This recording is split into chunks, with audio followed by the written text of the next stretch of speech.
Yan, so mga kalakbay, we are back with another video. For today's video mga kalakbay, nandito tayo sa Pattaya, Thailand, Sanctuary of Truth. Ready na ba kayo makita mga kalakbay? In 3, 2, 1. So mga kalakbay, this is a wooden museum built in 1981. Unfinished pa sa mga kalakbay, marami pa siyang dinadagdag, marami pa siyang dinadagdag dun sa loob, dito sa labas, marami din. Imagine niyo mga kalakbay, oh. Zoom ko ng konti ha. Gawa sa kahoy yan. Gawa sa kahoy yan. Lahat ng nakikita nyo dyan, gawa sa kahoy yan. Sobrang unreal na makita siya sa personal. Alam na mga kalakbay, gawa sa kahoy. So hindi ko maano na gaano katrabaho yan, kung gaano. Pamaya papakita ko sa inyo yung mga techniques na ginagawa nila, kung paano nila nilalagay sa bubong, kung paano nila pinagdidikit. Actually wala kang pinakita sa akin na technique na gumagamit sila ng ano yun, ng nails. So entrance is here. Ikot ka dyan, exit na to eh. Ikot kayo, papakita sa inyo ng guide. So dapat makinig kayo sa guide mga kalakbay kasi marami kayong matututunan. So meron siyang 7 truths. Malalaman mo yung meaning mo sa buhay, kung ano yung purpose mo sa buhay. Makinig kayo sa guide mga kalakbay. Sobrang meaningful. Sheesh! Excited na ako makapasok. Yan, so mga kalakbay, handa na ba kayo? Pasok na tayo, let's go! Yan, so this is the main entrance going inside. Grabe, ang ganda. Magandahan din. Kailangan makinig ka rin muna sa guide para maintindihan mo kung ano talaga yung nasa loob. Kasi lahat siya mga kalakbay, may istorya. Hindi siya basta-basta nilagay lang dito na design. And so, gagawin ko yung makakaya natin na ma-explain ko sa inyo ulit kung ano yung mga sinabi ng guide kanina. So this is the inside of Sanctuary of Light. Ayun, no? Grabe details mga kalakbay. Sobrang ganda. So ito meron tayong kodigo. Yan, Sanctuary of Truth. So ito nga yung Sanctuary of Truth is made 1981 pa. Imagine 1981. Yan, so meron tayong ilang truth ba to? 7 truths. Itong pamphlet na to ibibigay pa lang sa inyo sa entrance pa lang. Yan, no? So who are we? Where are we from? So merong 4 dito: earth element, water element, wind element, saka fire element. Yan, no? Sabi ng guide sa amin kanina, tingnan nyo yung mga details kasi lahat yan may meaning. So yan, kung ano yung nakita nyo sa earth, puno, mga hayop. Yan sa water, sculpture, waves, plants, and aquatic animals. Sa wind naman, yan. Sa fire is dragon, fire, breathing, killing.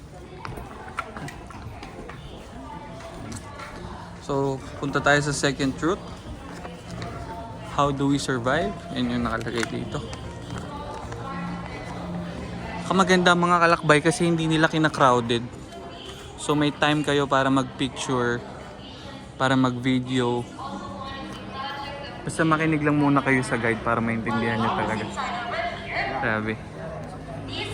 Ito yung third truth, yeah. So, end of life. Ibig sabihin niya. So second truth is this one. Grabe, oh.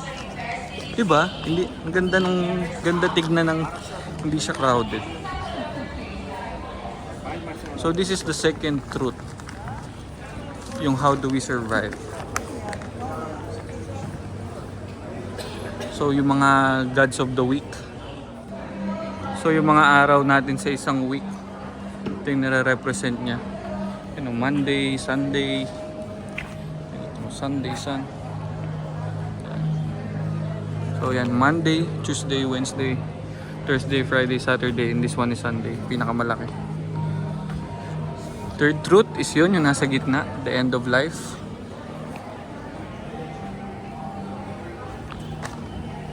Grabe. Napakaganda, napakaangas. Mga kalakbay, ito rin pala is tabi ng dagat.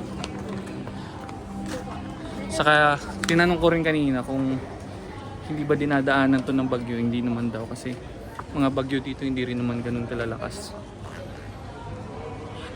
Tsaka mga kalakbay, always wear your hard hat pag nasa loob kasi it's still unfinished, so hindi mo masasabi kung baka may malaglag na wood or ever. Lagi lang suotin. Kung magpipicture, ayaw nyo mag hard hat, saglit lang. So yan, this is the third truth yung nasa gitna na yun. So fourth truth, kabilang side, kung nasaan yung ano kanina, naalala nyo yung tinuro ko na magandang picture spot. Doon yung fourth. Punta natin ngayon. Group namin nag-disperse na eh. Don't forget to leave a tip on your guide kasi sobrang gandang information yung mga sinasabi nila. Yeah. So this is the side where the fourth truth is. Yan, so samples of civilization. Bigyan ko na lang kayo ng example. Kay Lao Tzu. Yan, ito si Lao Tzu. Lao Tzu is the yin and yang. Yan o. Ganda. Yan, kasama natin ang Mads team. And Terry. Hello. Yan. So, basahin nyo lang talaga itong nandito mga kalakbay. Tapos makinig kayo doon sa guide nyo. Talagang ma-appreciate nyo itong loob. Yung Sanctuary of Truth. Grabe. Ganda yan. Ang sarap sa mata. Lalo na tignan na gawa sa kahoy. Parang di mo ma-imagine na kung gaano katagal na. Kasi unfinished pa rin. So nakalagay 2025. Baka matapos to pero I doubt kasi parang madami pa silang pwedeng idagdag lalo na sa taas. Yun o. Yung part na yun wala pang laman. Pero grabe no sa labas yung itsura niya. So punta naman tayo sa workshop mga kalakbay. Let's go. Itong part din pala na to mga kalakbay. Dito mismo yung sa La Casa de Papel yung kay Tokyo kung saan niya minute si Professor nung sa susunod na ano na episode. Dito yan mismo dito sa lugar na to. Bienvenida a Tailandia.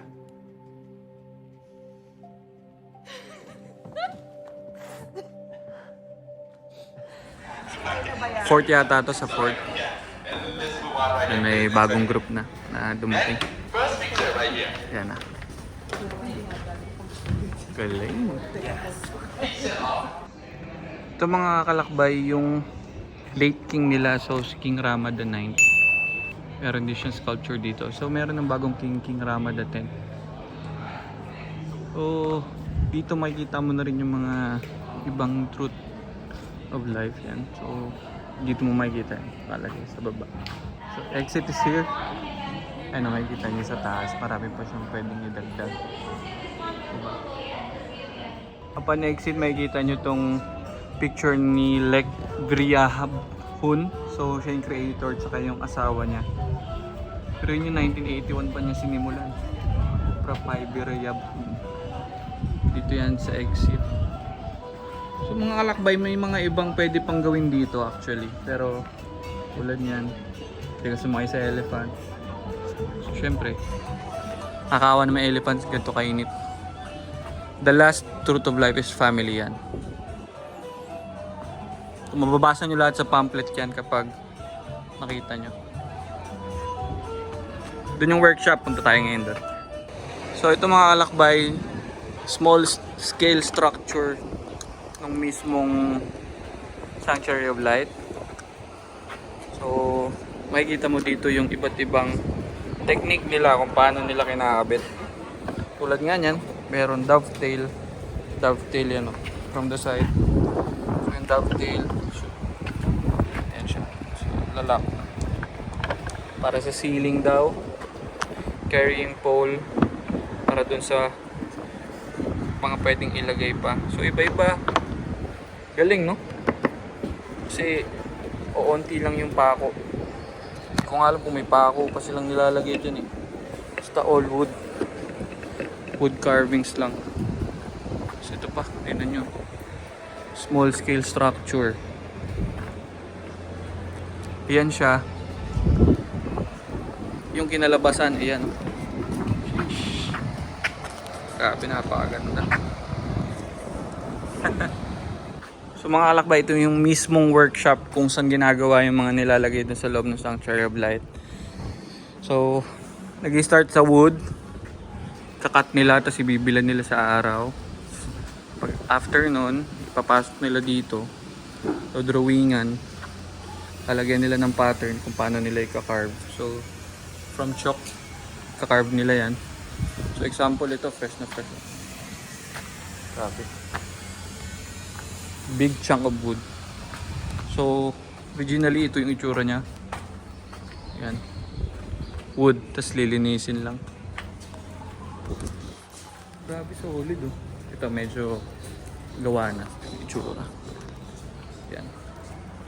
Sabi nung guide kanina, kaya siya may holes na ganyan. Kasi dyan sisimulan yung pag-ukit. So yun yung itsura ng ukit. Ito yung kalalabasan. Yan. Ito yung malalim na.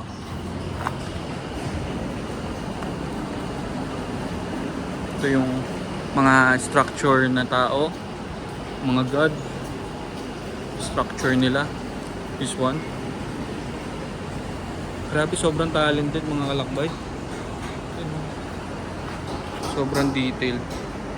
Actually mga kalakbay, yung pinakita ko kanina, yung sculpture ng king, gawa rin sa wood yun. Pag titingnan nyo, mukha siyang inukit sa simento, pero wood din gawa yun. Sobrang solid. Galing. Talagang tourist attraction. Magandang puntahan ng mga turista. Mga Pinoy dyan, kapag pumunta kayong Thailand, isa to sa puntahan nyo, sobrang solid. Pattaya. Sanctuary of Light. Yun o. Sanctuary of Truth pala. Sanctuary of Light tuloy. Sanctuary of Truth. So ito mga kalakbay, itong spot na to, kung nasan yung bata na yan. Yan. So isa yan sa pinakamagandang spot na magpicture dito sa Sanctuary of Truth. Medyo hassle lang kasi kailangan lumabas na magpipicture. Medyo malayo. So isang entrance, isang exit lang. So itong space na yan, dyan maganda. Instagrammable spot. So grabe yung detail ng mga kalakbay kasi super detailed talaga nung paggagawa nila dun sa kahoy. Yan, kita nyo naman. Just imagine nyo gaano kabigat yung mga yan nilagay sa taas. So kung nakikita nyo yung part na to, elevator yan, wooden elevator. So completely functional yan, ginagamit nila. So, grabe, nakaka-speechless yung itsura niya mga kalakbay. So lift is only for elders and PWD. Oh, ito yung pinaka main entrance going inside. May nakita ko nito sa Facebook yung ano lang, kung paano nila kinabit yan isa-isa. Kaya mga kalakbay, so if you're new to my channel, please like, comment, and subscribe. At ring nyo na yung notification bell para masama pa natin kayo sa mga pinupuntahan natin sa mga iba't ibang lugar, iba't ibang bansa. Yan, so ito napaka-solid, grabe. Sobrang ganda. Lalo mga kalakbay pag nandito kayo sa personal, parang unreal yung feeling na nakikita mo siya ng ganyan. Tapos imaginein mo wood, grabe. Galing oh, sobrang detail. Don't forget to stay safe and peace out. Woo!